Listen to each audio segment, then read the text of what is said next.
Yung ganito naluto sa kinamatisang manok, ang sarsa hindi tubig, kundi purong-puro talaga na galing sa mga rekado. Umpisahan na natin to. Isang buong sariwang manok. Maglalagay din ako dito, yan o, isang buong pinitpit na luya. Ganyan lang kalaki. Halu-haluin lang saglit. 1/4 cup ng tubig. Takpan. Lutuin ng 15 minutos o kaya naman ay hanggang sa matuyuan na ito ng tubig at makita ng nagmamantika. Gamit dito yung medium setting ng apoy. Ngayong nagmamantika na nga ito at bahagyan na rin na napalambot ang manok, tinanggal ko na rin pala yung luya. Nang sa gayon, hindi ito masyado maglasang luya. Ilagay na ang bawang, halu-haluin hanggang sa maamoy na yung bango nito. Amoy ko na yung bango ng bawang.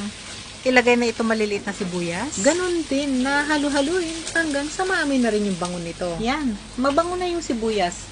Ilagay na ang kamatis, 2 kutsara ng patis, 3 tasa pala lahat yung dami nitong kamatis. Dito nga sa katas ng kamatis na ito at katas pa ng mga ibang rekado manggagaling ang sarsa ng ulam na ito. Takpan at lutuin ng 10 minuto. Gamit dito yung pinakamahinang setting ng apoy. Matapos nga ang 10 minuto, halu-haluin para naman makasiguro na hindi nga nanikit yung ilalim nito. Na-check ko na pala itong manok.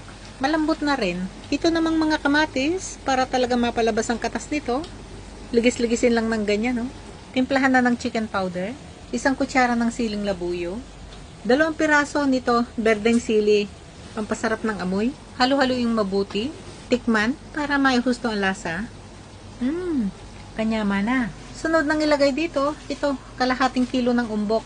Yan o, dami. Masarap din pala dito yung ibang klase ng gulay. Gaya nga ng repolyo, pechay, at iba pa. Takpan, patuloy pang lutuin ng 2 minuto. O kaya naman ay hanggang sa makita na medyo nalanta na nga itong umbok. Siguraduhin lang pala na gumamit dito ng malakas na setting ng apoy. Pagka kasi kulang ang lakas ng apoy sa dami ng niluluto, malamang sa bantilaw o kaya naman ay lusak na ang pagkakaluto nito.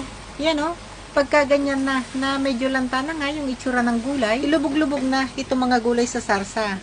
Paghaluing mabuti at lutuin na lang ito ng 1 minuto. Huwag na rin itong takpan para naman malutong pa ang gulay at manamis-namis pagkakainin. Mas masarap kasi talaga pagka half cook lang ang pagkakaluto ng gulay.